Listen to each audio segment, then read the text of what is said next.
একটা দ্বীপ এতটাই বিশাল যে এটি বিশ্বের বৃহত্তম দ্বীপের খেতাব ধরে রেখেছে। একটা ভূমি যার নামের অর্থ সবুজ ভূমি, অর্থাৎ গ্রিসল্যান্ড। কিন্তু এই ভূমি সারা বছর থাকে বরফে ঢাকা। হাজার হাজার কিলোমিটার জুড়ে শুধু বরফ, তুষার আর হিমবার। তাহলে কেন এই ভূমির নাম গ্রিনল্যান্ড? কখনো কি সত্যি এটি সবুজে ভরা ছিল, নাকি পৃথিবীর জলবায়ু ইতিহাসে লুকিয়ে আছে এক মহা রহস্য? আজ আমরা ফিরে যাচ্ছি 1000 বছরের চেয়েও বেশি পুরনো অতীতে। কিভাবে সবুজের দেশ এক বরফের কারাগারে পরিণত হলো। উত্তরের দিকে তাকালেই দেখা যায় এক যোদ্ধা, এরিক দ্য রেড, আইসল্যান্ড থেকে নির্বাসিত এক ভাইকিং। এক বরফের আচ্ছাদিত ভূমিকে দেখতে পেয়ে কিভাবে একজন মানুষ এর নাম দিলেন সবুজ ভূমি। উত্তর লুকিয়ে আছে মানুষের মনস্তত্ত্বে। হ্যাঁ, 1000 বছর আগেও প্লাবন তৈরি করার শিল্প ছিল মানুষের রক্তে। এরিক চেয়েছিলেন একটি নতুন উপনিবেশ, চেয়েছিলেন মানুষকে এই নতুন দ্বীপে আনতে। তাই ভূখণ্ড যতই কঠিন হোক, তিনি এটিকে রূপকথার মতো নাম দিলেন গ্রিনল্যান্ড। যেন মানুষ ভাবে এখানে আছে চাষাবাদের জমি, সবুজ ঘাস আর বসবাসের উপযোগী আবহাওয়া। কিন্তু এটা কি শুধুই প্রতারণা? না, সত্যের অন্য অর্ধেক আরো বেশি বিস্ময়কর। আজকের জমাট বাঁধা বরফের নিচে লুকিয়ে আছে অতীতের সবুজ বিশ্বের প্রমাণ। পরিচিত হন একটি নতুন শব্দের সঙ্গে। 950 থেকে 1250 খ্রিস্টাব্দে এটি এমন এক সময় যখন পৃথিবী আজকের তুলনায় 1 থেকে 2 ডিগ্রি বেশি উষ্ণ ছিল। শুনতে কম মনে হলেও এই তাপমাত্রা বাড়তি পুরো উত্তর আটলান্টিকের রূপ দিয়েছিল এক সবুজ অনুকূল আবহাওয়া ভূমিতে। বিজ্ঞানীরা যখন গ্রিনল্যান্ডের বরফের গভীরে ডিল করে নমুনা তুলেছেন, তারা পেয়েছেন সবুজ উদ্ভিদের ডিএনএ, মাটির স্তর। এই সবই প্রমাণ করে গ্রিনল্যান্ড শুধু বরফের দেশ ছিল না। শত শত বছর আগে এখানে ছিল বনের অস্তিত্ব, ঘাসের চরণভূমি এবং ছোট ছোট নদী। তাহলে প্রশ্ন জাগে, হঠাৎ কে সবুজকে মুছে দিল? 1300 খ্রিস্টাব্দের আশেপাশে শুরু হলো এক নতুন যুগ, লিটল আইস গেজ, একটি ঠান্ডা যুগ যা 500 বছরেরও বেশি স্থায়ী ছিল। প্রশ্ন আসে, এই ঠান্ডা এলো কোথা থেকে?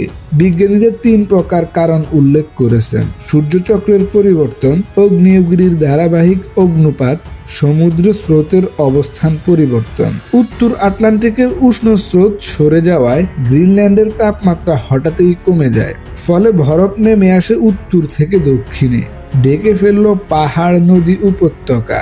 শত শত বছর ধরে গড়ে উঠল গ্রিনল্যান্ডের আইস শিট, যার বরফের কিছু অংশ আজ 3 কিলোমিটার গভীর। সবুজের দেশ পরিণত হলো সাদা মৃত্যুভূমিতে। গ্রিনল্যান্ডের ভাইকিংয়ের কলোনি ছিল প্রায় 500 বছর। কিন্তু বরফ বাড়ার সাথে সাথে পশুপালন অসম্ভব হয়ে পড়ে, ফসল কমে যায়, সমুদ্র জমে যাওয়ায় ইউরোপের সঙ্গে বাণিজ্য বন্ধ হয়ে যায়, খাবার সংকট দেখা দেয়। সব মিলিয়ে 1500 খ্রিস্টাব্দে ভাইকিংরা হয় মারা যায়, নয়তো আইসল্যান্ডে ফিরে যায়। গ্রিনল্যান্ডের ইতিহাসে এটি ছিল প্রধান মানবিক বিপর্যয়। গ্রিনল্যান্ডের বরফ পৃথিবীর পূর্বের 1 লক্ষ বছরের জলবায়ুর রেকর্ড ধরে রেখেছে। বরফ হলো যেন প্রতিটি বছরের একটি বই, একটি স্তর আরেকটি স্তর এর মধ্যে আটকে আছে। এই প্রতিটি স্তরে বিজ্ঞানীদের জানান দেয় কখনো পৃথিবী উষ্ণ ছিল, কখনো ঠান্ডা ছিল, কখনো বরফের পরিমাণ বেড়েছে বা কমেছে। এই যেন পৃথিবীর জলবায়ুর ডায়েরি।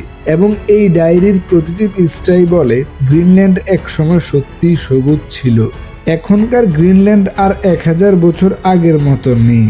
আজ বিজ্ঞানীরা দেখেছেন দ্রুত পরিবর্তন। বরফ গলছে প্রতি বছর 30 কোটি টন, সমুদ্র পৃষ্ঠের উচ্চতাও বাড়তেছে, নতুন সবুজ উদ্ভিদ জন্ম নিচ্ছে বরফের গলা জমিতে, উপকূল ভেঙে যাচ্ছে। গ্রিনল্যান্ড এখন পৃথিবীর ভবিষ্যৎ জলবায়ুর সংকেত বাহক। যদি গ্রিনল্যান্ডের সব বরফ গলে যায়, তাহলে পৃথিবীর সমুদ্রপৃষ্ঠ প্রায় 7 মিটার পর্যন্ত বেড়ে যেতে পারে। 7 মিটার অর্থ ঢাকা, কলকাতা, মিয়ানমার, লন্ডনের মতো বড় বড় শহর পানির নিচে তলিয়ে যাবে। পৃথিবী কি আবারও উষ্ণায়নের আরো একটি চক্রে প্রবেশ করতে যাচ্ছে? গ্রিনল্যান্ড কি আবারও সবুজ হবে? আর এই পরিবর্তনের মূল্য কাদের দিতে হবে? মানুষ মনে করে যে সব নিয়ন্ত্রণ করতে পারে, কিন্তু গ্রিনল্যান্ড প্রমাণ করে প্রকৃতি সব সময় শেষ কথা বলে।